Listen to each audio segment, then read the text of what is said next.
Bonjour et bienvenue dans Amis, le podcast où on explore toutes les déclinaisons du mulet. Salut, moi c'est Anaïs, mais vous pouvez m'appeler Anaïs The Bordage. Et moi c'est Marie et je rêve d'avoir un kilt. Depuis quelques jours, je traverse une petite crise existentielle. Je pensais connaître Anaïs. Je pensais pouvoir prédire ses goûts, ses attentes. Que nenni. Que nenni. Tu es pleine de surprises, car depuis 2 semaines, tout se bouscule dans ma tête et dans notre amitié. Je ne reconnais plus mon ami. Enfin. Bah écoute, après la déception 4 mariages et un enterrement, alors que je pensais que tu adorerais, à ma grande surprise, tu as adoré Braveheart. Wow. Et c'est trop bien.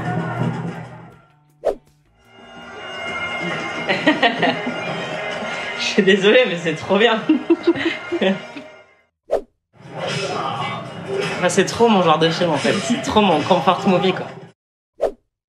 Ouh, j'adore. Oh putain, mais t'as un pet au casque. Mais c'est trop bien. C'est toi qui as un pet au casque. Moi, je suis galvanisée là. Bon, qu'est-ce que t'en as pensé ? C'est assez clair dans les extraits. J'ai trouvé ça super bien. Quand je suis rentrée chez moi après avoir vu le film avec toi, je suis allée sur Letterboxd où je mets mes petites notes à chaque fois des films que j'ai vus. Et comme critique, j'ai mis, pour paraphraser Logan Roy, I love you, but you are not a serious movie. C'est ça. Parce que c'est vraiment un film qui, si on décide de ne pas le prendre au sérieux, est extrêmement divertissant. Et du coup, je l'ai purement aimé, un peu comme une enfant. Mais je reconnais que voilà, il n'a pas que des qualités. Bon, c'était un peu ton ressenti aussi pendant le visionnage, on va l'entendre.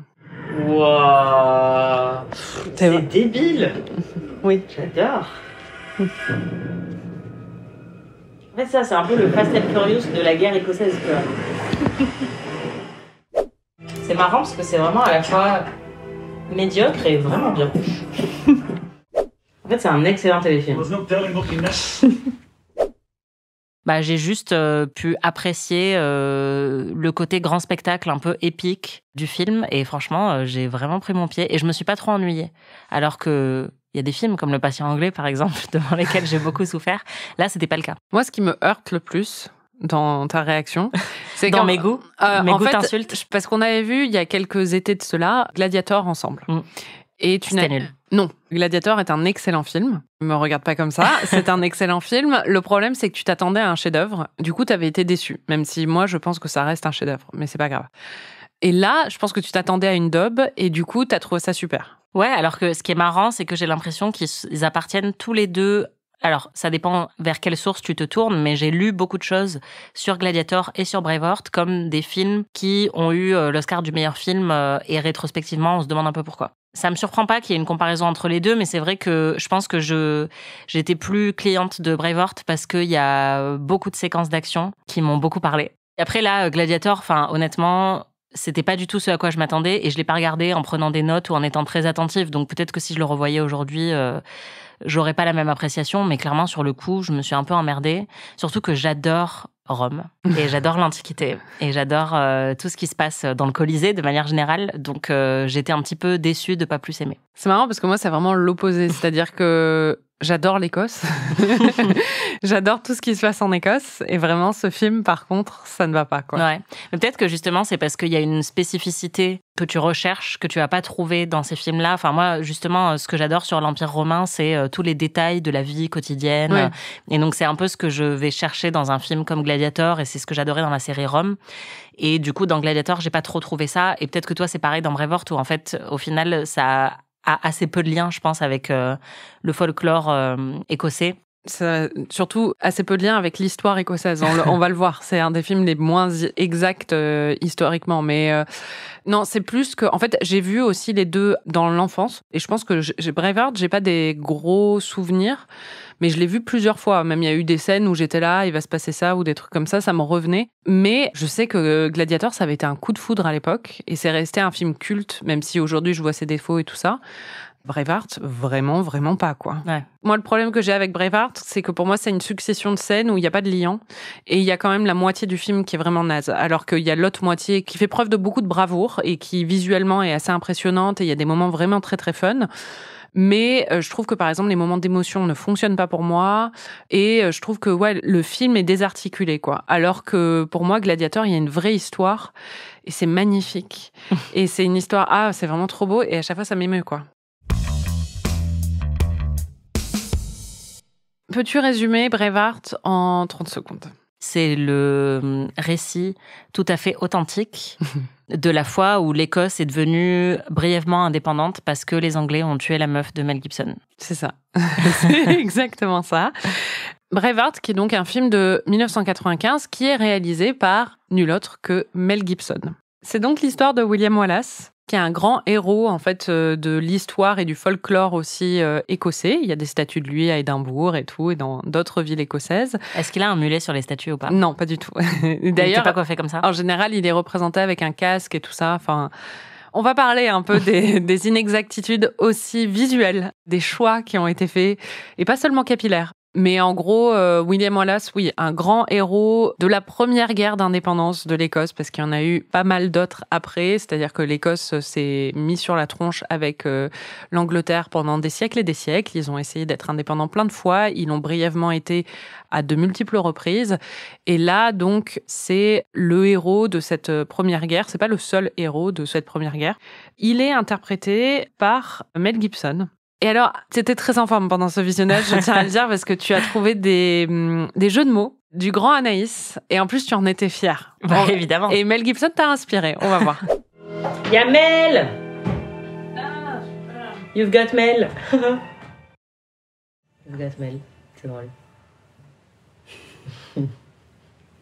C'est bien. Au moins, tu te fais rire. C'est le plus important. Je suis mon premier public. J'avoue que c'est pas mal. You've got Mel, c'est ça. Tu vois, peut-être que je pourrais travailler à Libé, en fait. Ouais, je pense que oui, hein, vraiment. Tu décrirais comment son personnage ? Il a un cœur brave et 2 jolies petites tresses. Oui, c'est vrai. Il est très bronzé. C'est vrai qu'il est très bronzé pour l'Écosse. Et en fait, pour moi, c'est ça le fil conducteur du film, et je pense que c'est ça son qui bronzage ? me plaît. Non. C'est la construction de la légende de William Wallace. En fait, on voit plein de moments qui sont un peu hors normes pour un être humain, parce qu'il fait preuve d'une bravoure extraordinaire, d'un code moral extraordinaire, de beaucoup de répartie, beaucoup d'intellect stratégique, tout ça. Et donc, c'est la construction vraiment d'un héros folklorique. Et moi, j'aime bien ça. Il est très amusant. En fait, on voit tout le charme un peu comique de Mel Gibson, qu'on a eu l'occasion de découvrir récemment dans L'Arme fatale 3. Il est très très bon dans les scènes d'humour et dans les scènes où il nargue un petit peu les Anglais. Donc ouais, c'est un héros irrévérencieux qui est sans doute un petit peu trop ambitieux, c'est-à-dire qu'il décide d'envahir l'Angleterre à un moment et bon, clairement, ça ne fonctionne pas. Mel Gibson, il se donne quand même évidemment, il se donne le beau rôle, quoi. C'est un héros folklorique, comme tu dis, et le fait d'intégrer aussi un peu d'humour, on reconnaît totalement sa patte. C'est lui le réalisateur, donc forcément, il y a mis beaucoup de lui-même, quoi. J'ai lu que à la base, il voulait juste réaliser et qu'ils avaient envisagé de donner le rôle à Brad Pitt.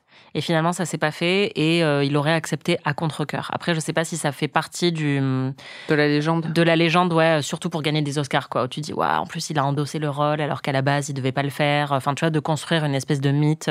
Ça aurait plus correspondu en termes d'âge, parce que là, il est vraiment, il est marqué par les années quand même, Mel Gibson et par peut-être l'exposition au soleil dans le film, alors qu'il est censé avoir une vingtaine d'années ou peut-être la trentaine, mais à tout casser, quoi. Ouais, Brad Pitt est de la génération juste en dessous, oui, en fait, oui. Donc ça fonctionnerait un peu mieux. Oui, enfin bon, après voir Brad Pitt en héros folklorique écossais, ce serait vraiment très drôle aussi. Donc je pense que dans tous les cas, il aurait juste pu peut-être prendre quelqu'un qui est vraiment écossais. Un écossais, ça aurait été très très bien. Voilà. Parce que ça distrait quand même beaucoup, même si on en reparlera, j'imagine, avec l'accent, il se débrouille pas trop mal. Mais on voit quand même pendant tout le film, on se dit, c'est Mel Gibson qui fait un accent. Oui, c'est ça. À aucun moment, je me dis, c'est William Wallace, le héros écossais. En gros, j'avais fait quelques recherches sur son accent, justement, est-ce que ça fonctionne et des choses comme ça, parce que je voulais savoir ce que les Écossais en pensaient vraiment. Et c'est ce qu'ils disent, c'est-à-dire qu'il n'est pas mauvais, son accent. Ça fait vraiment pas partie des accents qui sont listés comme les pires de l'histoire du cinéma, mais on sent vraiment que c'est pas son accent naturel, quoi. En tout cas, son charme a eu l'air d'opérer, même plus que dans L'Arme fatale. Moi, ça m'a surprise un peu. Mais parce que là, c'est pas vraiment un mulet, c'est plus il a les cheveux longs. Non, il a un mulet, Anaïs. Bah, ils sont longs partout. Ouais, Un mulet, c'est plus une pompadour, limite. Oui, c'est vrai, j'avoue. Il a quand même des cheveux plus courts devant, je dirais. C'est parce qu'ils sont un peu mis en arrière, tu vois, il a une banane, en fait. Oui, quand tu le décris, c'est vrai que ça vend du rêve. C'est clair. T'as surtout été charmé quand il a montré ses talents de polyglotte, parce que c'est vrai que William Wallace, bon, techniquement, en fait, là, dans le film, William Wallace est présenté comme une sorte de paysan, oui, même comme un fermier, en fait, des Highlands. Les paysages sont magnifiques, c'est des paysages qui sont dans la moitié nord de l'Écosse, en tout cas. En réalité, William Wallace était originaire du sud de l'Écosse, donc des paysages beaucoup moins impressionnants, c'est des petites collines, c'est pas des grands lochs et tout ça. Et il était noble, en fait. Il était de la petite aristocratie, donc il se baladait pas en kilt. De toute façon, à l'époque, il y avait très peu d'Écossais qui se baladaient en kilt, c'est arrivé au XVIe siècle. Mais là, il est dépeint un peu comme, ce fermier qui, malgré tout, ils arrivent à expliquer le fait qu'il va parler le français, le latin et être très éduqué suite à la mort de son père et au fait qu'il va être éduqué par un oncle qui, lui, a beaucoup voyagé et qui va voyager avec lui. Bon, c'est pas du tout comme ça. Après, on sait pas énormément sur la vie de William Wallace parce que c'est une époque quand même, c'est au XIIIe siècle où il est né, donc il y a beaucoup avant ses victoires guerrières, on ne sait pas énormément de choses sur sa vie, mais on sait que c'était un noble et c'est ça qui explique le fait qu'il parlait français et le fait qu'il parlait latin aussi. Et son père, visiblement, n'a pas été tué par les Anglais.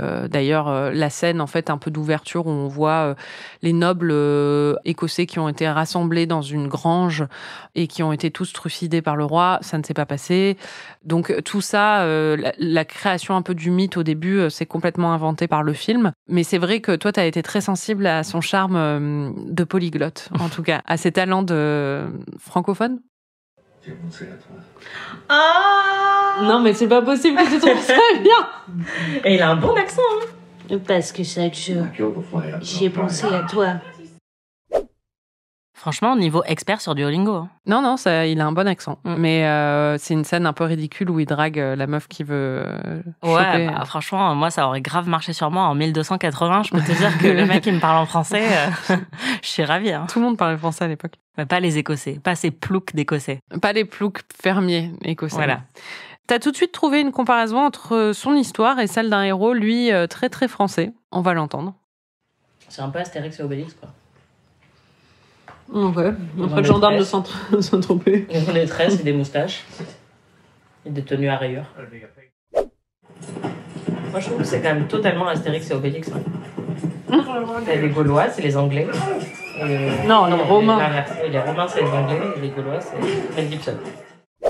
Alors je le vois, hein. Ouais, mais totalement. Mais en même temps, je suis d'accord avec moi-même. Comment ton cerveau fonctionne, quoi? Comment t'es arrivé à ça? C'est incroyable. Ouais, je sais pas, ça me paraît tellement évident. Ouais, non, mais c'est vrai, maintenant que tu le dis, j'avoue. William Wallace qui, par un concours de circonstances un peu malheureux, il va se retrouver donc leader d'une révolte écossaise. Il dit Non. Aïe, non. D'une révolte écossaise contre le pouvoir anglais. On le comprend. Le pouvoir anglais, donc, qui est représenté par le roi Édouard Ier, on va en reparler. Et il a autour de lui un groupe qui se rassemble au fur et à mesure, d'Écossais et un Irlandais aussi, qui l'accompagnent et qui sont joués. Donc, c'est les personnages secondaires les plus récurrents du film. C'est la communauté de l'anneau. Exactement. Ils sont joués par Brendan Gleeson, notamment, qui est un peu son ami d'enfance, qui est un personnage fictif dedans, mais qui est un de ses proches, qui est un grand roux un peu violent.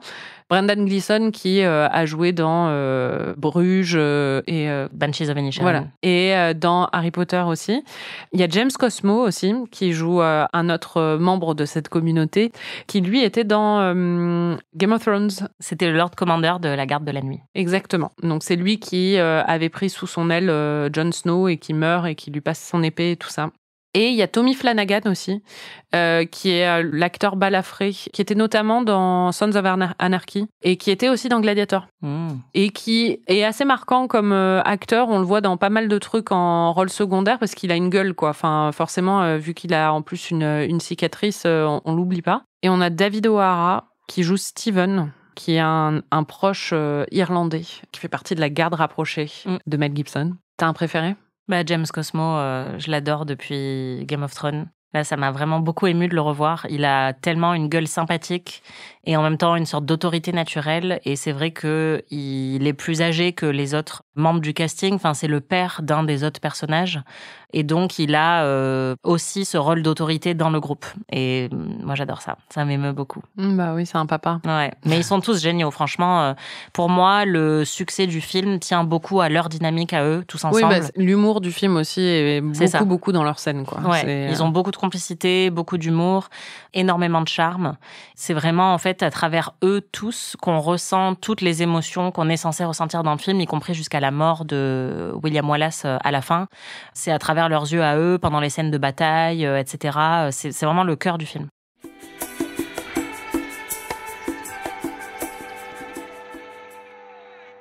Et du côté des méchants, on a les Anglais, comme toujours. C'est très facile d'avoir les Anglais comme méchants, c'est vraiment toujours efficace. C'est comme les Serbes. Voilà.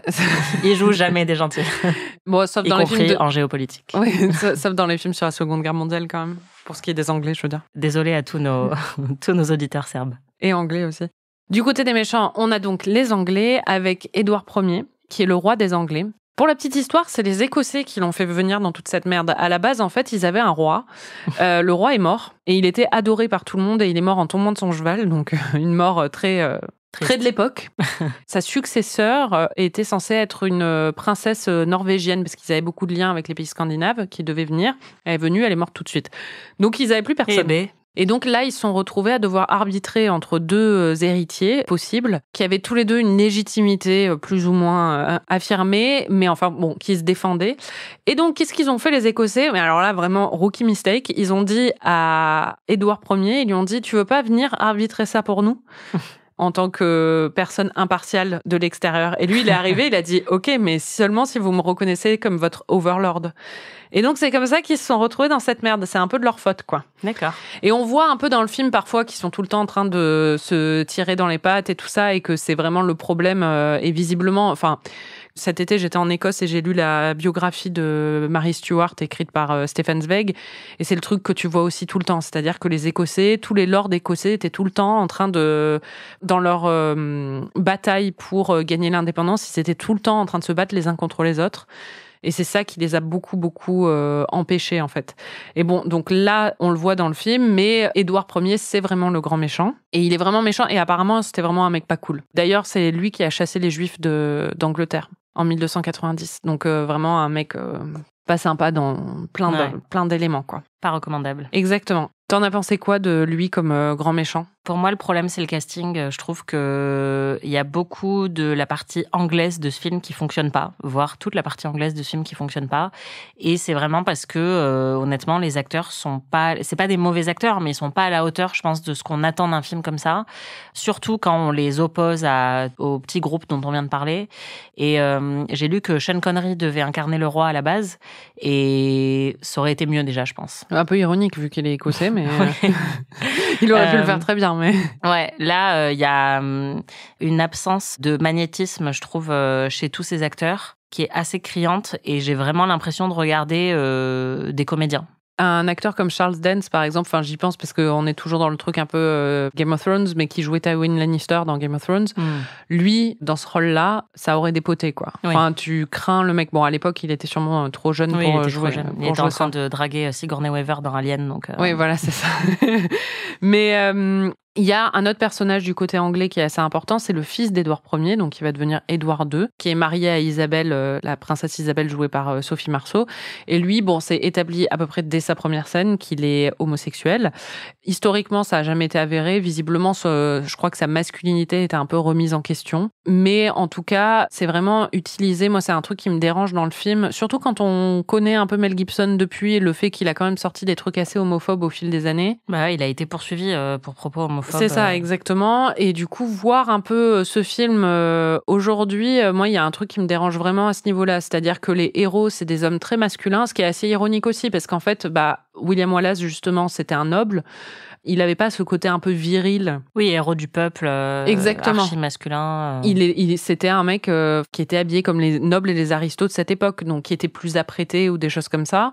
Alors que là, c'est un mec à la dure, ils sont dans la forêt, ils ont tous des grosses barbes, les cheveux longs, ils sont couverts un peu de terre et tout ça, ils sont virils, quoi, c'est des mecs. Et à côté, les Anglais, donc l'ennemi, on les voit un peu soit pervers et machiavélique avec le roi, soit le fils, il est vraiment efféminé et ultra faible. En fait, le fait qu'il soit homosexuel, ça lui retire toute légitimité, toute capacité à régner et à prendre des bonnes décisions, quoi. Enfin, on sent vraiment que c'est un peu un défaut fondamental dans sa personnalité, le fait qu'il soit efféminé. En fait, on voit que le film n'a aucune sympathie pour lui. Il pourrait très bien être représenté comme homosexuel, mais quand même décrit différemment. Là, c'est vrai que c'est un personnage qui est assez antipathique, faible, comme tu l'as dit, qui n'est pas incarné par quelqu'un de particulièrement remarquable non plus. Ouais, il y a vraiment aucune bienveillance envers ce personnage. Et oui, quand on connaît l'homophobie de Mel Gibson, ça saute aux yeux. Par rapport au côté, justement, homme du peuple et tout ça, il y a un côté aussi, même si Mel Gibson est australien, mais c'est un peu le même délire qu'aux États-Unis sur ça, il y a un côté aussi, il se réapproprie une histoire d'indépendance et de bataille pour l'indépendance du point de vue d'un homme du peuple. Et ça, c'est très américain comme point de vue en général sur ce genre d'histoire, alors que c'est pas du tout le cas à l'époque. Encore une fois, Wallace, c'est un noble, donc il y a un prisme très viriliste, républicain américain en fait sur l'homme du peuple, parti de rien et qui va renverser le pouvoir en place, tu vois. Enfin, et puis le pouvoir efféminé. Pour moi, cette dichotomie entre les deux, ça fonctionne pas et je la trouve plus gênante qu'autre chose, quoi. Il y a un personnage qui est plus ambigu, qui va même trahir William, c'est Robert de Bruce, qui va devenir roi d'Écosse après. C'est vraiment très drôle, qui s'appelle Robert the Bruce. Ouais, en fait, normalement c'est Robert Bruce, je crois, mais il est resté dans l'histoire comme Robert de Bruce, mais il avait 6 autres Robert Bruce avant lui, donc je crois que c'est peut-être pour ça qu'ils ont rajouté le The Bruce, quoi. C'est ça. C'est un peu comme Megan Thee Stallion. Exactement. Marie The Telling. Anaïs The Bordage. Exactement. Et donc c'est celui dont il faut se souvenir de tous les Robert Bruce. Tous les autres, on les annule. Hop. C'est ça, exactement. Poubelle. Donc il va trahir William et le moment de la trahison fonctionne bien dans le film. Enfin, en tout cas, ça a très très bien fonctionné sur toi, on va l'entendre. Oh non. Ils vont le laisser tout seul. Je suis choquée. Je vois ça. Tu peux vraiment pas leur faire confiance au noble. Non. Trop triste. Non. Non, en fait, il fait un pacte avec William Wallace et il est censé lui apporter justement la caution un peu noble qui manque à Wallace. Il est censé représenter une grandeur d'âme supérieure par rapport à son père qui est une croûte en fait, qui est vraiment une personne affreuse. Et donc c'est terrible quand il le trahit. Et en fait, on sent qu'il est tiraillé. C'est un personnage qui a envie d'être grand et d'être noble d'esprit, comme William. Il est très inspiré par ce personnage. Mais en fait, son père est une mauvaise influence et le pousse à s'allier avec les Anglais derrière le dos de tout le monde pour un peu jouer un double jeu, quoi, pour être gagnant sur tous les plans. C'est marrant parce que les historiens, j'ai écouté des podcasts d'histoire ou des choses comme ça en anglais sur le sujet. Ils étaient morts de rire parce qu'ils étaient Robert the Bruce, il avait pas besoin de William Wallace pour s'inspirer et se dire c'est comme ça qu'il faut se comporter, quoi. Après, c'est vrai, il a jamais trahi William Wallace, ça c'est une invention encore une fois du film, mais c'est vrai qu'il était ambigu. Il a été du côté des Anglais puis du côté des Écossais avant de vraiment mener la guerre d'indépendance, de devenir le roi, quoi. Il a joué quand même sur plusieurs tableaux pendant longtemps, donc ça reflète ça. Le film est assez fidèle à ça dans le récit. Tu l'as trouvé intéressant comme personnage ? Non. Ouais, c'est un peu le problème. Et le film met beaucoup l'accent sur lui. Enfin, on voit beaucoup de scènes entre lui et son père, entre le fait qu'il est tiraillé. En plus, quand on connaît pas l'histoire écossaise, on se dit mais qu'est-ce qu'on fout avec ce mec aussi souvent, quoi. Enfin, c'est quoi l'intérêt ? Clairement, on sent que c'est 2 personnages, lui et son père, qui doivent être très importants dans l'histoire écossaise pour qu'ils aient autant appuyé dessus. Mais déjà, le père, qui est vraiment un mélange entre père Fouras et... Genre, les croûtes aussi dans Game of Thrones, ceux qui ont la maladie de la pierre, là. Non, enfin, on dirait le joint, tu sais, que t'as dans ta douche, que t'oses même plus toucher tellement il est fripé. Et genre, il y a des petites taches dessus, tu sais pas trop ce que c'est. Et t'as beau essayer de le nettoyer, ça part pas, tu vois. Bah, ça, c'est la peau de ce gars.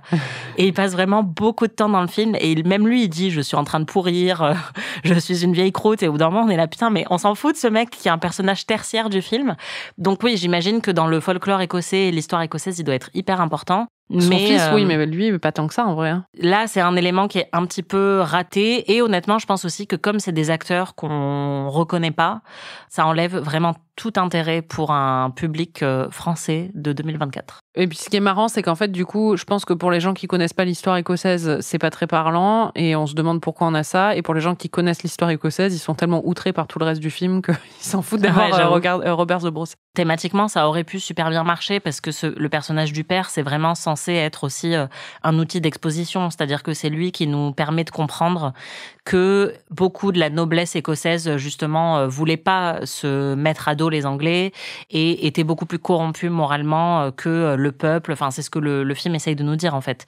Mais c'est fait d'une manière qui est totalement maladroite et je rejoins ce que tu disais au début. Ça arrive un peu comme un cheveu sur la soupe à chaque fois, de manière qui est très déconnectée, décousue et déconnectée du reste du film. Bon, on va en venir au meilleur de ce film. Ouais.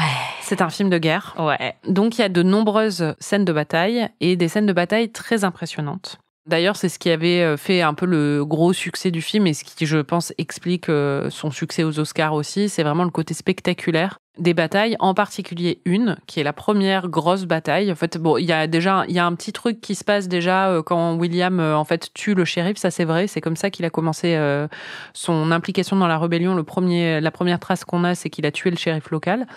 Et là, en fait, après, il se retrouve à la bataille dite du pont de Stirling. Alors là, il n'y a pas de pont. Alors que dans la réalité, le pont, c'est l'élément central. Vraiment. C'est vrai ? Ah oui. C'est-à-dire que ça s'appelle la bataille du pont de Stirling parce que les Écossais avaient développé une stratégie. En fait, le pont était étroit et les Anglais, ces cons, s'engageaient sur le pont et à chaque fois, ils les tuaient les uns après les autres. D'accord. Donc le pont, c'est vraiment l'élément le plus central de cette bataille, quoi. D'accord. Mais là, Mel Gibson, il a dit non, ça va être chiant. En même temps, franchement, là, je le rejoins. C'est-à-dire que ça aurait été bien moins impressionnant. Oui, et puis logistiquement, peut-être compliqué aussi à filmer. Oui, c'est sûr. Mais c'est vrai que c'est drôle quand il y a une bataille qui est pour le coup très très connue dans l'histoire écossaise, qui est la bataille du pont de Stirling, et là, t'as une bataille où t'as aucun pont. Oui, c'est comme si il faisait Austerlitz, mais où il faisait 37 degrés. C'est ça, et que c'était en Espagne. ça ne ferait pas trop sens. Bah là, c'est un peu ça. Ouais. Bon, après, mis à part le fait que c'est pas du tout fidèle historiquement, c'est une scène qui fonctionne vraiment très très bien. Même moi qui suis pas fan du film, je dois le reconnaître. C'est vraiment très efficace. Toi, tu as été à fond. Just one chance to come back here and tell our enemies. C'est un petit peu...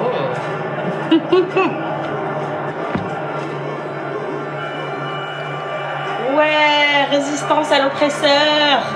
Fuck you les Anglais, on va tous vous niquer. Ouais. Wow. Génial. Bon, t'as aimé cette scène ? Ah, c'est génial. C'est vraiment, je pense, une des meilleures scènes de bataille du cinéma. Ouais, je pense aussi, oui. C'est une séquence qui dure au moins 20 minutes et qui est hyper bien exécutée du début jusqu'à la fin. Il y a tout, c'est-à-dire qu'il y a une très bonne écriture, il y a de l'humour. Le moment où on m'entend réagir, où je dis que j'ai des frissons, c'est même avant que la bataille commence, mais c'est le discours un peu galvanisant de Mel Gibson, Braveheart, à ses équipes. And dying in your beds, many years from now, would you be willing to trade all the days from this day to that for one chance, just one chance, to come back here and tell our enemies that they may take our lives, but they'll never take our freedom? Et ensuite, l'action est hyper impressionnante. Logistiquement, je pense aussi que c'est très, très impressionnant ce qu'ils ont réussi à faire. Et c'est très, très bien rythmé. C'est très gore, donc moi forcément j'aime bien ça, et on nous entend aussi réagir à un moment parce que il y a des moments de violence assez graphiques. Il y a des membres qui sont coupés. C'est ça, il y a beaucoup de membres qui sont coupés. Et il y a un moment, je me demande si c'est pas là où on réagit, où il y a quelqu'un qui se fait trancher l'entrejambe. Et vraiment juste le cadrage et le son à ce moment-là sont extrêmement évocateurs. Le montage est hyper rapide, donc il y a une vraie frénésie, il y a une vraie anticipation parce qu'il y a ce moment très précis où les Anglais sont en train de charger sur eux et le montage très rapide fait que alterner entre les Anglais et les Écossais qui ne bougent pas. Et Mel Gibson qui arrête pas de dire « attendez, attendez, attendez ».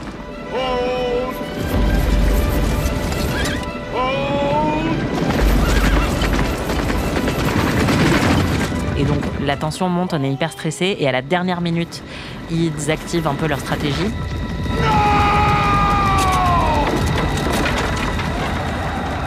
Ça fonctionne hyper bien et en même temps dans une scène aussi chaotique, c'est aussi très lisible. On sait exactement où on est, qui est en train de se battre contre qui. On peut voir que c'est Brendan Gleeson qui a fait tel truc à tel moment. Enfin, c'est vraiment une séquence exceptionnelle et oui, je pense que tu as raison. En fait, c'est la séquence qui gagne le film et qui fait que je pense quand tu te retrouves à voter pour les Oscars, tu te souviens de cette séquence-là et tu te dis ouais, c'était surtout juste en exceptionnel. Réalisation, je pense parce que pour le coup, bon, t'en reparleras, mais tout n'est pas de ce niveau. Mais là, il y a vraiment un moment de bravoure, quoi. Ouais, c'est un vrai moment de bravoure. Et d'ailleurs, le chef-op du film, qui a remporté aussi l'Oscar de la meilleure photographie, ensuite a bossé sur La Ligne Rouge. Un autre film de guerre. Ouais, de Terrence Malick, qui est pour le coup un film sérieux.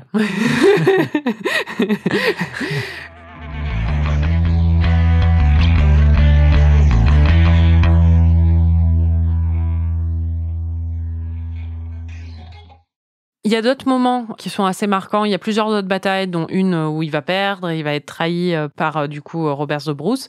Mais juste avant en fait de perdre et d'être trahi, il y a un moment assez cool où en fait Édouard Ier mène son armée pour débouter en fait les Écossais et il a mobilisé des troupes d'autres endroits que les Anglais ont envahis. Donc il y a des Gallois qui sont là et il y a aussi des Irlandais. Et donc c'est génial. Ouais, cette scène est vraiment très très cool. Je pense que c'est inventé aussi, mais c'est pas grave. Ouais, mais c'est non, mais ça c'est génial. C'est un des meilleurs moments du film aussi parce que c'est un très bon moment d'humour qui en plus en dit très long justement sur les deux équipes un peu, puisque les Irlandais courent vers les Écossais et ils courent pour les attaquer, quoi. En fait, les deux courent les uns vers les autres et donc on imagine un affrontement et en fait, ils s'arrêtent au moment où ils se rencontrent sur le champ de bataille et ils se prennent dans les bras et ils se disent « Bah alors, comment ça va ? Qu'est-ce que tu deviens ?»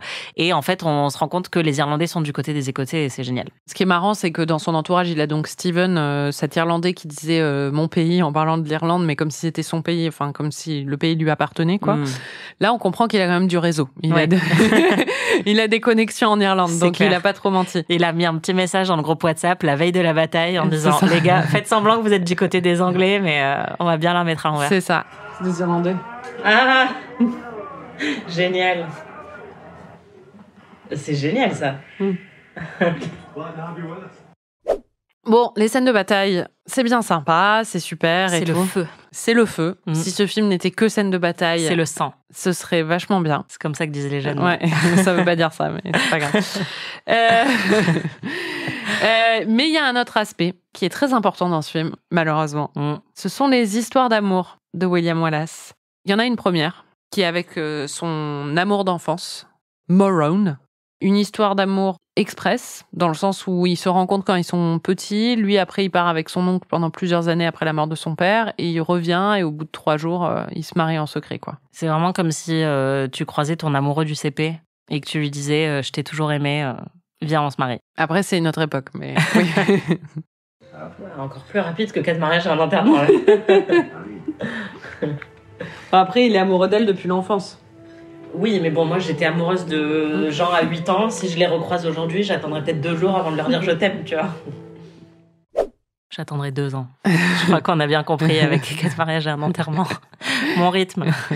En fait, l'histoire d'amour est évoquée dans un poème qui s'appelle The Wallace, qui a été écrit 2 siècles plus tard et qui faisait partie aussi de du folklore de l'indépendance écossaise en général, et qui raconte la vie de Wallace et qui donc a servi d'inspiration pour ce film. Un poème qui était très inexact, vu que c'est un poème qui a été écrit 2 siècles après les faits. Oui. Oui, et c'est un poème, donc c'est pas une page Wikipédia, quoi. Exactement. Mel Gibson s'est beaucoup basé sur ce poème, ce qui explique beaucoup d'inexactitudes, mais il y en a plein qui ne sont pas expliquées par le poème, vraiment. Mais du coup, dans le poème, son histoire d'amour est avec une femme qui s'appelait Marion et pas Morone.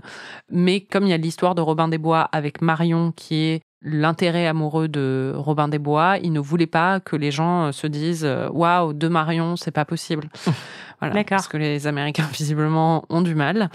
Donc, ils ont changé son prénom pour l'appeler Moron. Et ça donne lieu à un super jeu de mots d'Anaïs. Maron. Moron. Joli, hein. Moron the Dance Floor? Non.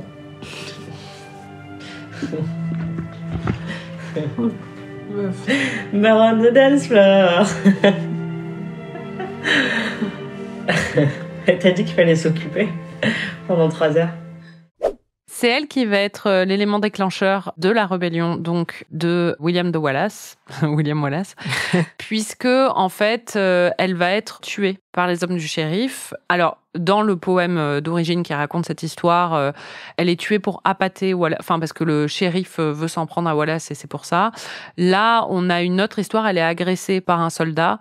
Wallace essaie de la défendre et en fait, ça se conclut par sa mort à elle et puis sa rébellion à lui, quoi. Ce qui est une des trames narratives les plus éculées dans la fiction et c'est un truc qui a été très critiqué post-MeToo sur les clichés qu'il faudrait peut-être éviter à l'avenir, notamment dans le cinéma. La femme qui est violée puis tuée pour justifier les actions et la motivation d'un personnage masculin, c'est un grand classique. Bah d'ailleurs, tu l'as prédit tout de suite, en fait. Ah, mais du coup, il va se marier avec elle, et puis du coup, il va devoir la protéger parce qu'elle va se faire violer, et du coup, il va devenir vengeur parce qu'elle va se faire violer. D'accord. Et ensuite, dans sa quête de vengeance, il va croiser Sophie Marceau, et il va tomber amoureux d'elle, et il va être tiraillé entre son allégeance à sa patrie d'Écosse et sa femme violée, et Sophie Marceau en Angleterre. J'adore tes prédictions à chaque fois. C'est pas ça du tout. Ouais, il y a du vrai, il y a du pas vrai. Ce que tu disais sur le cliché un peu de la femme justement sacrifiée pour servir de motivation au héros, il y a un autre cliché à un moment. Une des premières scènes du film, c'est un mariage en Écosse et donc le noble local a le droit de cuissage sur toutes les femmes qui se marient. Et donc, il vient chercher sa proie le soir de ses noces. Donc, l'homme commence à se rebeller et à dire « Ah non, ça va pas se passer comme ça ». Et là, la femme arrête et il y a un espèce de ralenti avec une musique un peu romantique, un peu grandiloquente, où elle leur dit de s'arrêter, elle l'embrasse sur la joue et elle part avec le noble pour se sacrifier pour pas que son mari n'ait à subir de la violence à cause de ça, quoi. Ça nous a fait beaucoup rire sur le moment. Elle va dire arrêtez. Elle va leur proposer un Pepsi. Oh, c'est tellement ridicule. Elle va dire ok, je vais me faire violer, t'inquiète. Ne risque pas ta vie pour ça. Oh non. Non mais cessez cette gênance. Tu peux expliquer la rêve Pepsi que tout le monde n'a peut-être pas. Oui, c'était une pub pour Pepsi qui était sortie il y a quelques années, qui avait été interprétée comme très maladroite à l'ère des violences policières aux États-Unis, où Kendall Jenner règle un conflit en plein milieu de la rue en offrant un Pepsi au ralenti comme ça, et c'est un peu ça qui fait la paix entre les différents partis. Oui, elle offre un Pepsi au CRS, en fait. Ouais. C'était une allusion à une photo où on voyait une manifestante dans les années 60 tenir une fleur face à des CRS. Et là, c'était Kendall Jenner avec son Pepsi. C'était ridicule. Et là, c'est un peu le même feeling. Ouais, on est globalement au même niveau. Voilà, c'est ça. Et pour continuer dans le ridicule, William va avoir une liaison avec la future reine d'Angleterre, qui est une princesse de France, Isabelle, qui est mariée donc avec Édouard II, enfin celui qui va devenir Édouard II, qui donc est homosexuel, donc il ne la touche pas. Hein. Tout Isabelle, tout tout française. Tout française. Isabelle the 2. Voilà, c'est bien, t'en as d'autres. Elle est jouée par Sophie Marceau, qui est magnifique, évidemment, c'est Sophie Marceau. Ça sert un peu à rien, cette intrigue. Ouais, vraiment, j'en attendais beaucoup plus parce que tu m'avais montré l'affiche française en plus, donc forcément qui mettait en avant Sophie Marceau. Et donc j'imaginais qu'elle aurait un plus grand rôle dans le film, en tout cas plus central, et que son histoire d'amour avec Mel serait vraiment le fil un peu conducteur du film. Or, c'est pas du tout le cas. Son personnage est intéressant. Ce qui est plutôt bien fait, c'est le fait de montrer que, comme elle est très malheureuse en amour avec le roi, que très vite, l'idée d'un homme qui s'est lancé dans la rébellion par amour pour sa femme, ça la frappe énormément. Et donc, ça va expliquer aussi l'affection et l'allégeance qu'elle va finir par avoir pour Braveheart. Mais globalement, on s'en fiche un peu. D'ailleurs, tu l'as dit pendant le visionnage. Non, mais c'est sûr que globalement, on s'en tape. De quoi? De tout ça. Merci. Je le reconnais volontiers.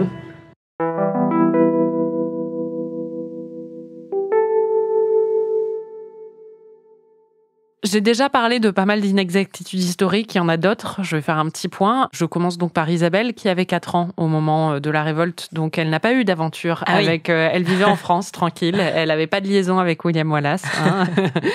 Donc ça n'est pas un fait historique du tout. Bon, William Wallace a sûrement eu des aventures avec d'autres femmes, mais donc pas elle. Avec d'autres princesses françaises. Exactement. L'élément déclencheur, donc qui est très important dans le film, c'est l'idée de jus prima noctis. Donc prima nocta, ils appellent ça dans le film. C'est le droit de la première nuit. Donc c'est un droit de cuissage qui est établi pour les nobles locaux envers toutes les femmes donc, qui se marient. Pour la première nuit, leur nuit de noces, le noble local est censé pouvoir la kidnapper, la violer, quoi. C'est vraiment nul comme règle. Et surtout, c'est une règle qui n'a pas existé, qui est présentée comme une décision que Édouard Ier prend. C'est une sorte de mythe, en fait, un peu historique, qui ressort à plusieurs moments dans l'histoire. Mais il n'y a aucune preuve de ça, nulle part. Donc le droit de cuissage, en général, il n'y a pas de preuve que ça ait vraiment existé. C'est plus donc une sorte de légende urbaine, presque. Un des gros problèmes historiques aussi, c'est tout ce qui est visuel, c'est-à-dire que donc le tartan et les kilts à l'époque, ça n'était pas porté, ça a commencé à être porté au XVIe siècle. C'est ce qui est estimé à peu près, et c'était dans les Highlands, donc dans les terres du Nord, donc un noble de l'endroit d'où venait William Wallace n'aurait jamais porté de kilt.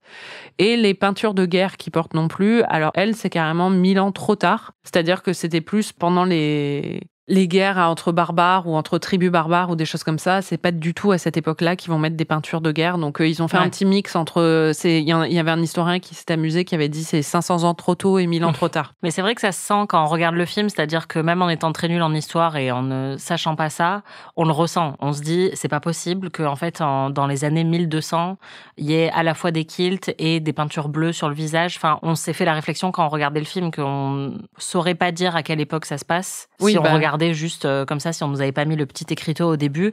Mais moi, j'aurais tout de suite plutôt dit 16e siècle plutôt que 13e. Oui, sauf les peintures, quoi. Ou sauf les peintures, voilà. Enfin bon, mais c'est sûr, oui. L'autre truc aussi, c'est qu'il y a aucune trace du fait qu'il ait fait un siège de York. Il a fait des sièges dans le nord de l'Angleterre de quelques petites villes. Mais en fait, bon, la théorie des historiens là-dessus, c'est que Mel Gibson s'est dit que York, c'était une ville que les Américains connaissaient. Donc, il y a quand même pas mal de trucs qui sont pas du tout exacts. Enfin, la grande majorité de ce film, en fait. Je dois dire que c'est le genre de choses qui me dérange assez peu, globalement. Je sais. Ouais. Du moment que j'arrive à croire à l'univers, je sais que je suis en train de regarder une œuvre de fiction et que n'importe quel biopic ou film historique, du moment qu'il m'emporte, je vais pas aller vérifier derrière qu'est-ce qui s'est vraiment passé, etc. Alors que je sais qu'il y a des gens qui font énormément ça. Ouais, pour The Crown, pareil. Enfin, tu vois, j'ai toujours... surtout quand ça se passe assez loin de l'époque que je connais, je m'en préoccupe pas du tout. J'accepte que je regarde quelque chose qui est en très grande partie fictionnalisé. Là, le problème, c'est notamment sur les tenues, comme tu le disais, c'est qu'on le voit. C'est-à-dire même le spectateur le moins aguerri comprend qu'il y a quelque chose qui cloche dans le fait qu'ils ont des tresses. On dirait il est coiffé comme le dernier des Mohicans et en même temps il porte des kilts. Enfin vraiment, on a l'impression que c'est un mélange de toutes les tendances grunge de l'époque, quoi. Ouais, totalement absurde. Et du coup, on est perdu à plein de moments du film. On se demande un peu où on est et quand on est.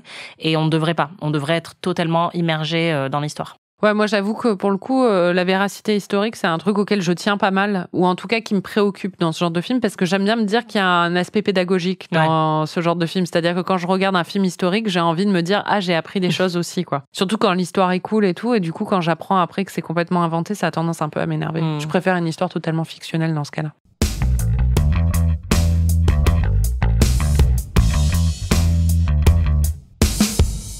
Bon, c'est un film qui a beaucoup plu, puisqu'il a eu plein d'Oscars. Il a été nommé à 10 Oscars, et il en a eu 5, dont l'Oscar du meilleur film et de la meilleure réalisation, et donc de la meilleure photographie aussi, enfin de la meilleure cinématographie. Est-ce que ça te surprend ? L'Oscar du meilleur film reste quelque chose de prestigieux. Et quand on voit le film, on se dit que c'est un très bon divertissement, mais que c'est surprenant que ça ait été jugé comme le meilleur film de l'année. Je pense qu'en fait, l'espèce de réputation de film plouc que le film a vient sans doute de la récompense aussi, parce qu'on va le juger via ce critère-là et se dire « mais c'est pas possible, Oscar du meilleur film, ça devrait être mieux que ça ». Je comprends mieux en fait pourquoi on m'a tellement dit que c'était pas bien. Et que, en fait, en le voyant, je me suis dit, ah bah non, c'est super si t'as pas cette attente-là. Mais c'est vrai que si on te dit, il a gagné l'Oscar du meilleur film en 1995 et que tu le lances direct après, tu te dis, ouais, bon, quand même. En même temps, ils avaient un peu des goûts de shot à l'époque. Hein. Il y avait Forrest Gump juste avant. Moi, je suis désolée, Forrest Gump, c'est un divertissement, mais c'est pas un grand film, quoi. Bah, en fait, c'est ce que j'allais dire, c'est qu'au final, l'Oscar du meilleur film va rarement au meilleur film de l'année. Et c'est rarement un gage de qualité. Ça découle de plein d'autres critères, notamment maintenant, qui a fait la meilleure campagne, qui a dépensé le plus d'argent pour promouvoir en fait le film, qui a serré le plus de mains aux soirées hollywoodiennes organisées en amont, et quel est le film qui a le meilleur récit qui entoure sa production. Par exemple, Everything Everywhere All at Once, c'était à la fois le comeback de Jamie Lee Curtis, c'était à la fois un film qui parlait de l'identité asiatique, ce qui n'avait jamais été récompensé auparavant aux Oscars, dans un film de science-fiction, etc. Et donc, si vous regardez tous les Oscars du meilleur film, il y a toujours un peu un récit qui accompagne le film. Et là, je peux totalement imaginer le récit de Envers et contre tout. Mel Gibson a fait son film, c'est-à-dire qu'il est réalisateur, il est aussi producteur. Il joue le rôle principal, en plus avec un accent. Donc on peut imaginer le boulot démesuré qu'il a dû faire parce qu'il était un peu sur tous les fronts et que donc ça a pu impressionner plein de gens au moment de voter. Et donc, ça expliquerait notamment l'Oscar du meilleur réalisateur. Parce qu'en fait, la réalisation, c'est pas que déterminer les plans. C'est vraiment diriger toute une production. Et donc là, en ayant tous ces rôles-là, ça me surprend pas du tout que les gens aient été impressionnés par ça. Surtout qu'il n'était pas encore aussi problématique qu'il l'est maintenant. Il était même pas du tout, en fait. C'est-à-dire qu'à l'époque, au contraire, il était assez adoré. C'était un acteur qui se lance dans la réalisation. Je pense qu'il y a cet aspect-là qui séduit aussi. Après, le côté grosse campagne autour des Oscars, ça a quand même été bien accéléré. Enfin, ça existait déjà avant, mais ça c'est... C'est quelques années plus tard que ça a commencé. Oui, voilà, ouais. C'est au moment de la campagne du Soldat Ryan versus Shakespeare in Love, où là, il y a les méthodes de Harvey Weinstein qui ont vraiment pris le dessus et qui ont changé complètement la façon dont les Oscars fonctionnaient. Mais c'est vrai que dans Braveheart, le côté, justement, grande fresque historique, ça fonctionne toujours bien. Les batailles impressionnantes, je pense que ça séduit toujours. Et puis... les autres films en compétition n'étaient pas forcément une grosse compétition pour le film, non ? Il y avait de très bons films face à Braveheart. Il y avait Apollo 13, qui est un très bon film et qui est aussi épique et sur une histoire d'héroïsme américain. Il y avait Sens et Préjudice. Comment ça s'appelle déjà ? Raison et Sentiment. Raison et Sentiment, voilà. De Ang Lee. Ouais, mais je l'ai revu, du coup, Raison et Sentiment, là, et je vois pourquoi ça n'a pas été nommé pour la meilleure réalisation, par exemple, parce que c'est très académique. Oui, ce qui s'est passé, c'est que ces deux films-là, qui étaient plutôt les frontrunners pour meilleur film, n'ont pas obtenu de nomination pour meilleur réalisateur. Et c'est extrêmement rare dans l'histoire des Oscars qu'un film remporte l'Oscar du meilleur film sans avoir eu au moins une nomination pour le meilleur réalisateur. Parce que un film n'est pas fait sans réalisateur et que donc t'es obligé de reconnaître un peu les deux. Une des rares fois où ça s'est produit, c'est avec Argo, qui a gagné meilleur film alors qu'il n'avait pas été nommé Ben Affleck. Là, ça a éliminé un petit peu d'avance Apollo 13 et Raison et Sentiment de la course. Et en face, il y avait aussi Babe, le petit cochon, qui aurait grave pu et dû gagner l'Oscar du meilleur film, mais qui était plus considéré comme une comédie. Et donc, je crois que, par exemple, aux Golden Globes, où il y a catégorie meilleur drame et meilleure comédie, il avait gagné dans la catégorie meilleure comédie. Mais c'est vrai qu'aux Oscars, ce genre de film a beaucoup moins de chances d'être récompensé. Et donc, apparemment, Braveheart a gagné un peu à la surprise de tout le monde parce que il n'était pas considéré comme ni comme le meilleur film de l'année, ni comme celui qui avait le plus de chances de décerner le prix le plus prestigieux des cérémonies de remise de prix. Il s'est retrouvé un peu par chance grand vainqueur. Après, je dois dire que le côté grand spectacle fonctionne tellement bien que au moment où les gens doivent voter, s'ils se remémorent une scène ou un sentiment général qu'ils ont eu face au film, ça peut primer sur les défauts peut-être techniques. Et je pense que là, c'est ce qui s'est produit sans doute. Il y a des défauts techniques dans le film, mais... si plein de gens ont eu la réaction que moi j'ai eue devant ce film où tu cries un peu fuck yeah devant ton écran et t'es trop content parce qu'il crie liberté, en fait ça donne envie de voter pour au-delà de tout le reste, quoi.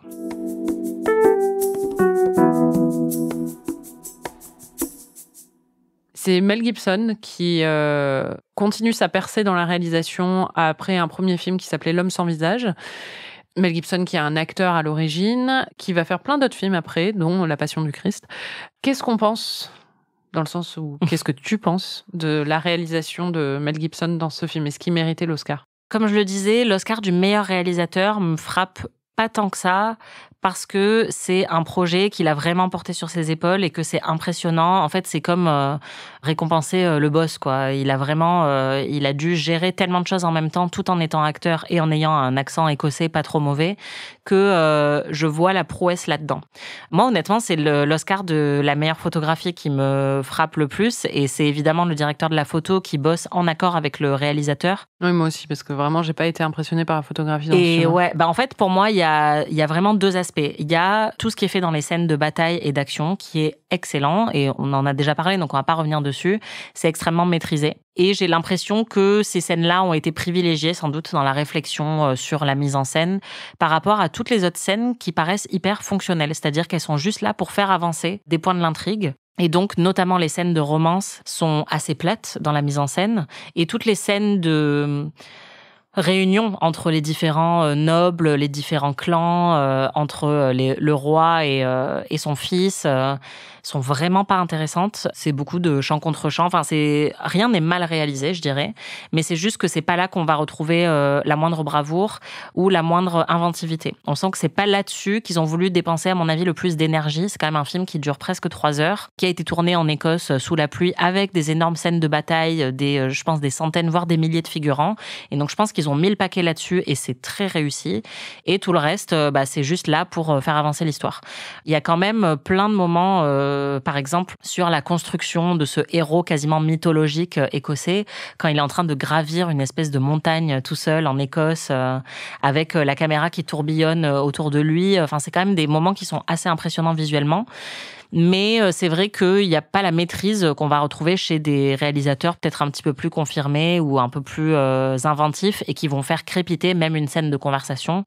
Là, ça fonctionne pas très bien. Après, pour moi, enfin, je sais pas ce que t'en penses, mais je dirais qu'un des plus gros défauts du film, en fait, c'est les décors. Ah, ça fait carton-pâte, en fait. Hein. Ouais, et je trouve que dans toutes ces scènes-là de conversation où ils sont dans des châteaux ou des espèces de demeures un peu en pierre, on n'y croit pas. On a vraiment l'impression de regarder un décor de cinéma. D'ailleurs, je l'ai dit, quand on regardait le film, la couronne du roi, on dirait qu'il a récupéré à la boulangerie avec la fève. Les épées, on dirait qu'ils les ont achetées à Toys R Us. Enfin, tout fait un peu fake. Et donc, quand on est sur du statique, avec juste des gens qui sont en train de parler dans une pièce, on le voit. Alors que dans les scènes de bataille, comme c'est hyper bien rythmé, tout ça, on va peut-être moins s'attarder sur ce genre de détails. Il y a un autre truc aussi qui m'a frappé, c'est la lumière, et ça, c'est aussi le directeur de la photographie qui est chargé de ça. Peut-être qu'ils ont eu des contraintes avec la météo écossaise qui leur a pas permis de faire exactement ce qu'ils voulaient, mais je trouve qu'il y a plein de moments où la lumière paraît pas du tout naturelle, ou pas trop en accord avec les scènes qu'on est censé voir. Et c'est vraiment, c'est très important dans un film pour qu'on comprenne l'humeur d'une scène. Et on imagine maintenant ce même film refait aujourd'hui, il y aurait une atmosphère beaucoup plus sombre et humide dans tous les lieux où ils sont.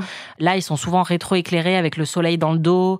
Vraiment, il y a plein de moments où quand ils sont dans le château avec le roi d'Angleterre, la moitié ils sont en t-shirt, et c'est hyper éclairé à l'intérieur. Enfin, je sais pas, il y a plein de moments où on a l'impression que ça fait lumière de cinéma et donc décor de cinéma. C'est pas Barry Lyndon, quoi. Pour avoir été en Écosse cet été, je le répète, c'était trop bien.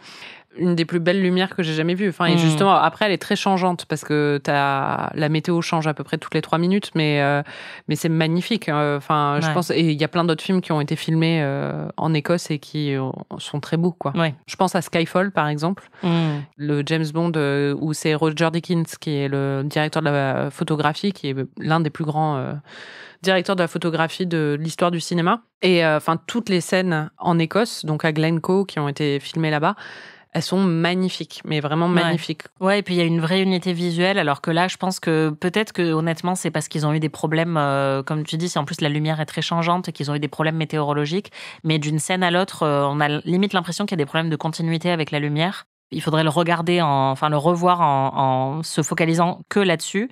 Mais c'est un peu le sentiment là que j'ai comme ça de mémoire, c'est d'avoir une lumière très changeante d'une scène à l'autre, et donc effectivement d'être un peu désarçonné ou de pas y croire parce qu'on n'est pas du tout immergé dans ce qui est en train de se passer, on voit le décor.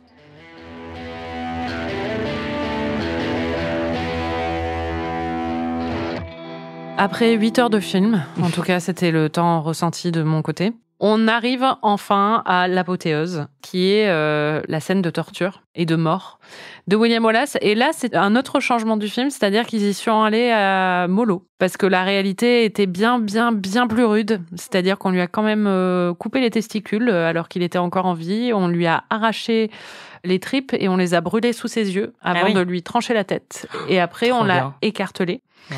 Et on a envoyé chacun de ses membres aux 4 coins du Royaume-Uni pour prévenir les gens de ce qui se passait quand on se rebellait contre la couronne. Stylé. Moi, je fais ça quand je tue les moustiques. Et ben, je mets une patte dans chaque pièce. C'est ça.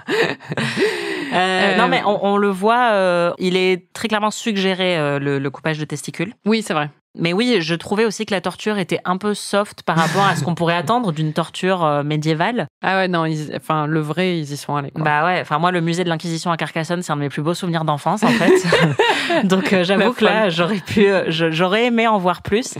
Mais là, je pense qu'il s'agit d'une réflexion liée à la classification des âges. Oui, et puis clairement, ce serait insoutenable, en fait, de voir un truc pareil. Enfin, toi, ça te ferait peut-être rire, mais... Oui, bah ça dépend comment tu le montres, mais ça peut être sympa aussi. Non, mais là, je trouve que c'est bien dosé. Mais enfin bon, moi de toute façon j'avais envie que ça se finisse, donc là j'en avais un peu marre.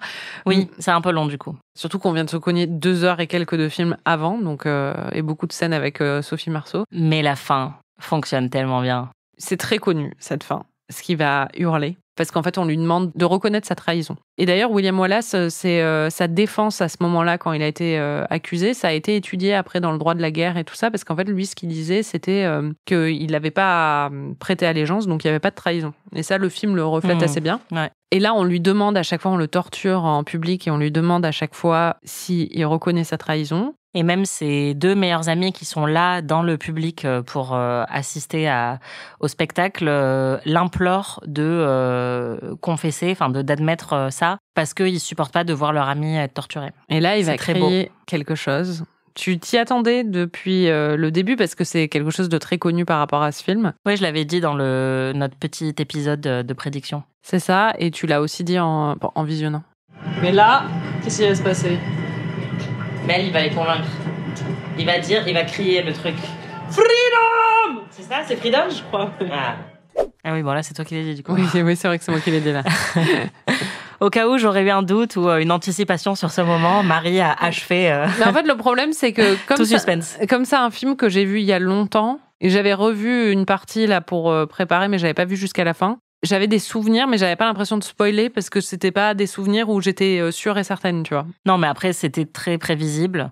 Ça avait déjà été teasé, on va dire, pendant la séquence de bataille. Là, je m'attendais totalement à ce que ça soit ça. Après, oui, est-ce que tu as totalement ruiné la surprise ? Non, probablement. Non, c'était 2 heures avant. Ouais. T'as eu le temps d'oublier. Mais c'est vrai que quand il le crie, ça marche plutôt bien. Encore une fois, c'est vraiment un move de Mel Gibson, le républicain, hein, mais ça fonctionne.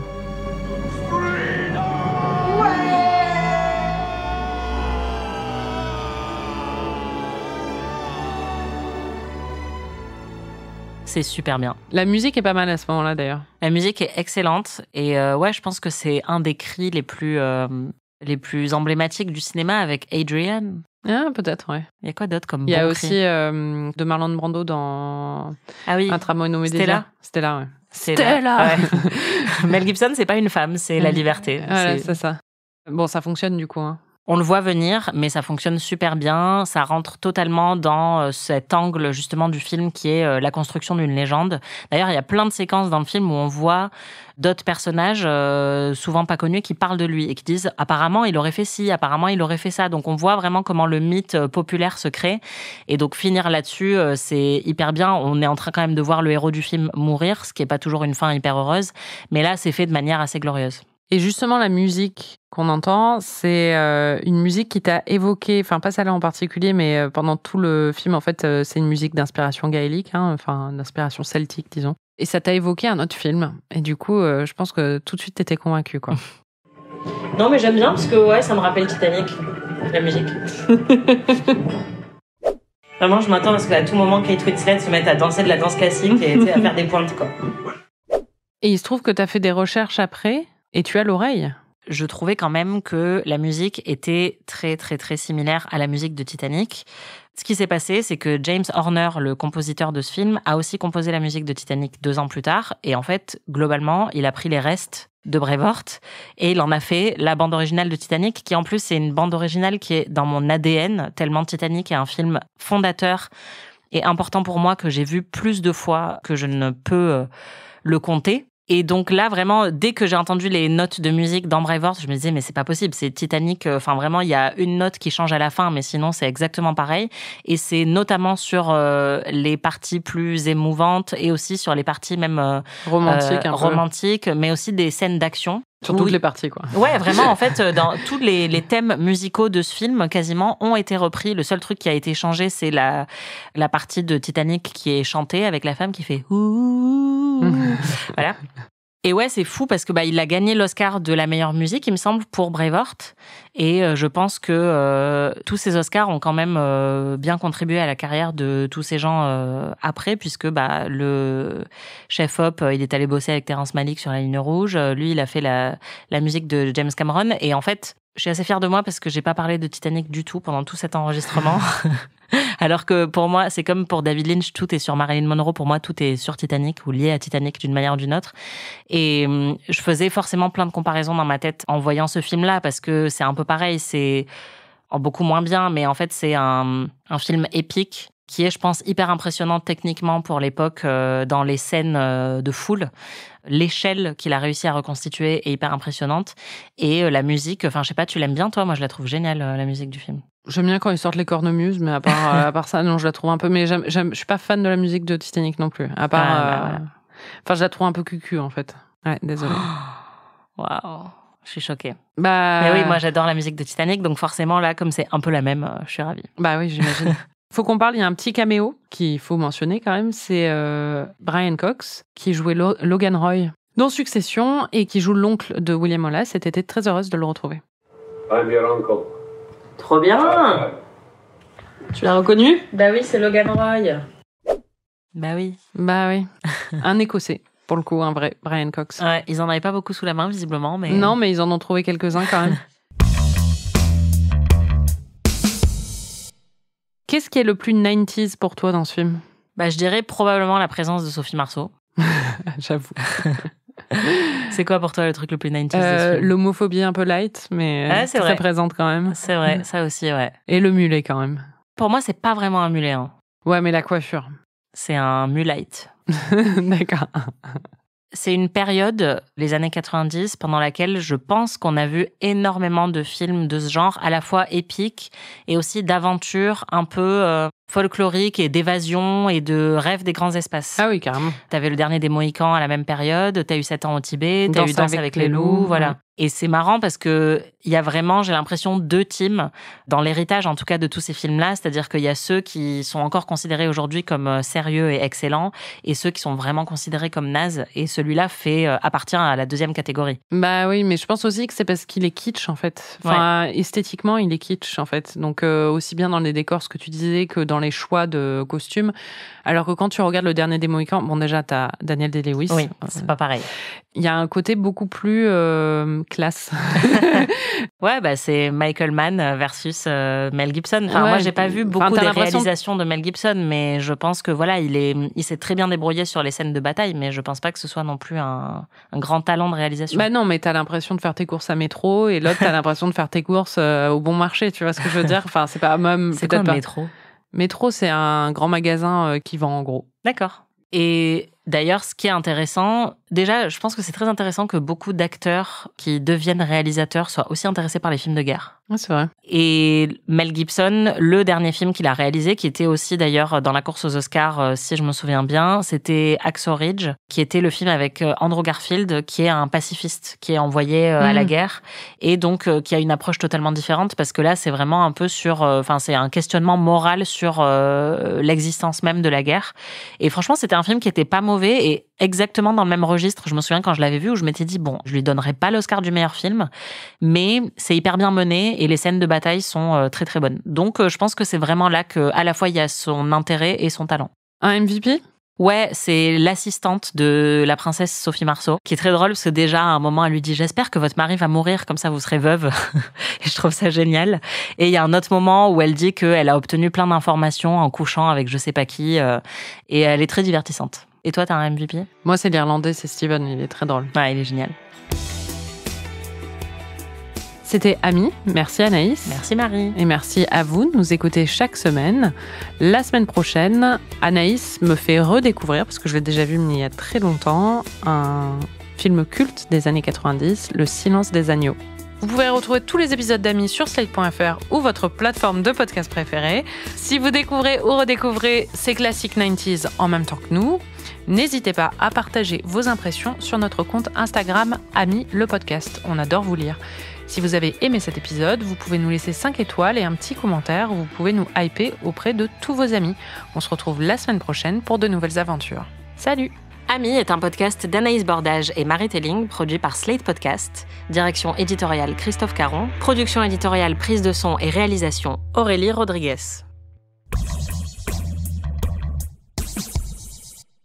Il y a un moment où il cautérise une plaie Oui. avec une épée brûlante et je crois qu'on a eu la réaction la plus intense d'Anaïs depuis le début de ce podcast.